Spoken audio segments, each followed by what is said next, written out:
Before there was El Chapo. Before there was the Sinaloa Cartel. Before Mexico's drug war claimed 400,000 lives, there was one organization, one man, one blueprint that every cartel that came after would copy, corrupt, and bleed over. This is the Guadalajara Cartel, Mexico's first. The organization that taught the world what a drug empire actually looks like, from the bottom up. Level 1, the Burrero, the Mule. In the late 1970s, the lowest rung of Mexico's emerging drug trade had a name. Burrero, literally the donkey. You are a young man from Sinaloa or Jalisco. You have no land, no education, no prospects. The fields pay almost nothing. The cities offer factory work at wages that don't cover rent. Then someone from your village, someone with nice boots and a truck, explains a different option. You carry product across the border. That's the job. It fits in a backpack, inside modified car panels, swallowed in latex balloons, stuffed into false bottomed luggage. You don't know who organized the shipment. You don't know where it ends up. You know your pickup point, your drop point, and your payment, roughly $200 to $500 per crossing, at a time when a Mexican factory worker earned $50 a week. The risk is yours entirely. If U.S. Customs catches you at the Tijuana crossing, no lawyer appears. No boss pays your bail. The organization simply finds another Burrero. There are always more young men from Sinaloa with nothing to lose.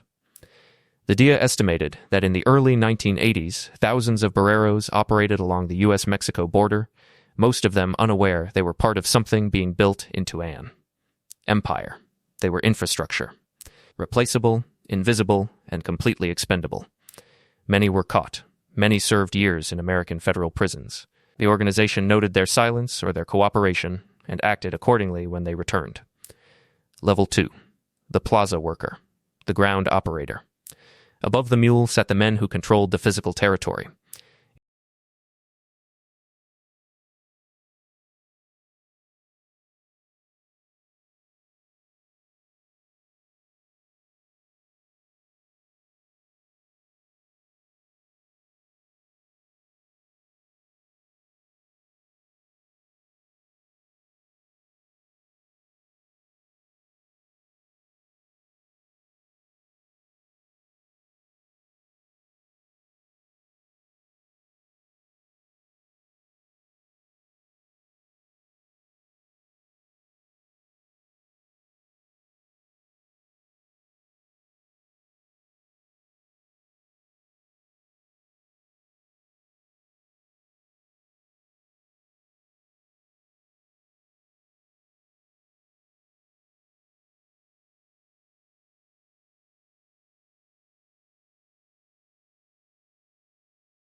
Managing 2 product streams, multiple transportation methods, and dozens of corrupt officials simultaneously required organizational skill.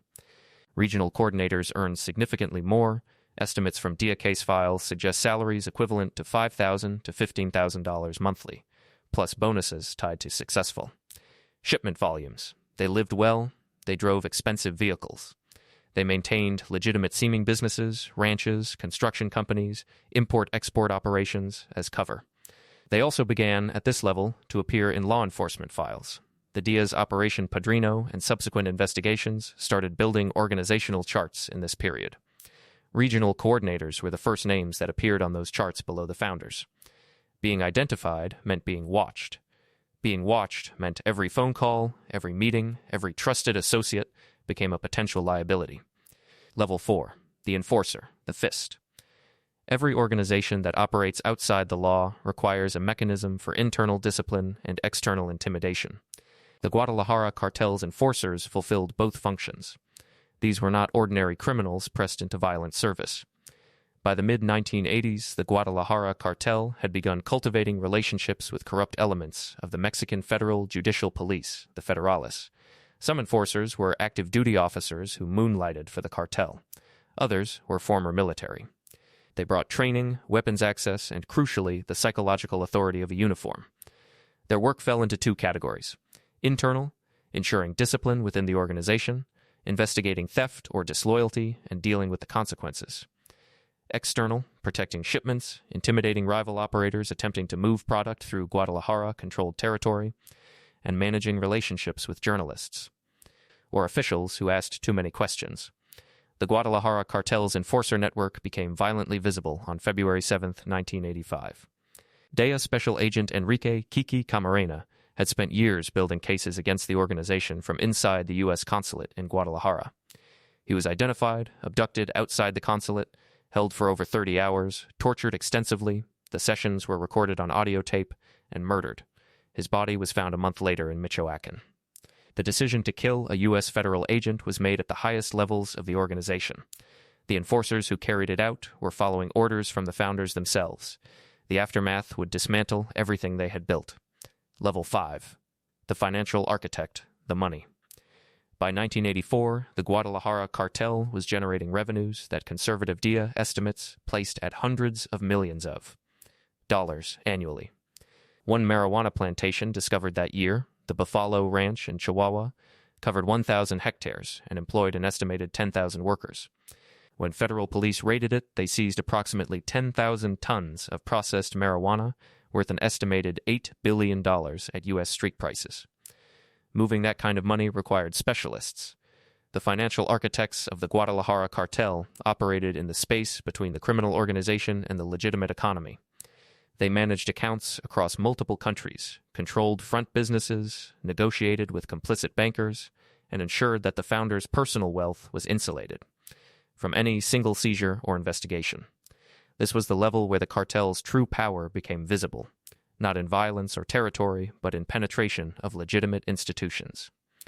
The Guadalajara Cartel's financial relationships extended to Mexican banking figures, political donors, and law enforcement commanders receiving monthly payments that, in sum, documented cases exceeded their official annual salaries. The financial architects rarely appeared in public. They did not drive ostentatious vehicles. They were, in many ways, the most sophisticated operators in the entire organization, and the least likely to be identified until an investigation had already compromised everything beneath them. Level 6. The founding partners, the Godfathers. At the summit of the Guadalajara Cartel sat three men whose partnership created the template for every Mexican criminal organization that followed. Miguel Ángel Félix Gallardo, El Padrino, the Godfather, was the architect. A former Sinaloa state police officer and bodyguard to the governor, he brought political connections, organizational discipline, and a vision of what a national drug trafficking operation could look like. He understood that the cartel's real product was not marijuana or cocaine. It was corruption, the systematic purchase of institutional protection at every level of Mexican government and law enforcement. Félix Gallardo did not hide from the state. He purchased it. Rafael Caro Quintero brought the agricultural infrastructure, his family controlled enormous tracts of Sinaloa farmland, and he expanded the cartel's marijuana cultivation into an industrial operation. He was younger than Félix Gallardo, more volatile, more prone to the excesses that eventually destroyed them. It was Caro Quintero who ordered the Camarena kidnapping, a decision that proved catastrophic. Ernesto Fonseca Carrillo, Don Neto, was the elder statesman. A veteran of Sinaloa's earlier, smaller drug trade, he brought experience, existing supplier relationships, and the credibility that came from decades of surviving in the business. He was in his 50s when the cartel reached its peak. He understood, perhaps better than his partners, that visibility was danger. Together, they built an organization that, by the mid-1980s, was responsible for the majority of marijuana and a significant share of cocaine entering the United States. Their operational territory covered most of Mexico. Their political protection reached the highest levels of the Mexican government. For a period of roughly 7 years, they were effectively untouchable. The fall. Kiki Camarena's murder in February 1985 triggered a response the Guadalajara Cartel had fatally miscalculated. The United States government did not simply file charges. It imposed what amounted to an economic and diplomatic siege on Mexico, shutting down border crossings, pressuring the Mexican government in ways that could not be ignored, and making Camarena's killers a non-negotiable priority. Ernesto Fonseca Carrillo was arrested in April 1985. Rafael Caro Quintero was captured in Costa Rica the same month, hiding under a false identity.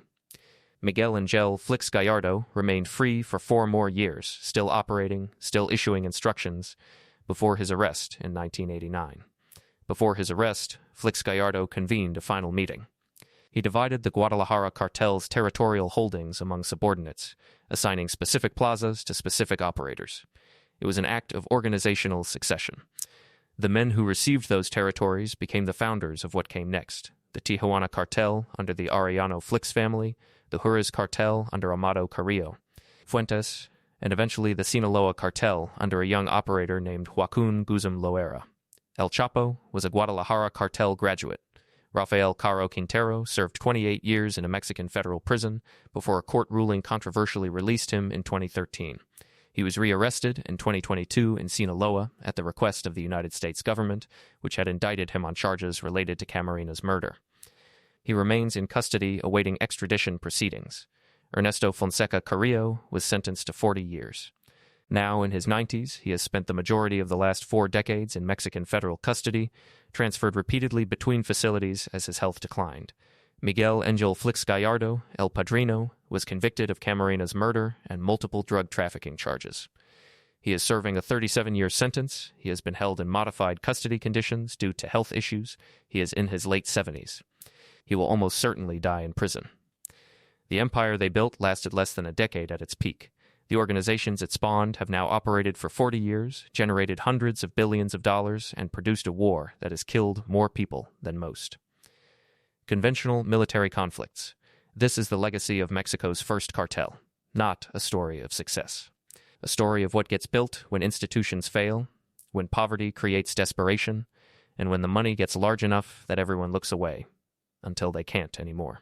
Every cartel that came after studied what Félix Gallardo built. Every cartel that came after also studied how he fell. That is the only lesson the Guadalajara Cartel ultimately taught.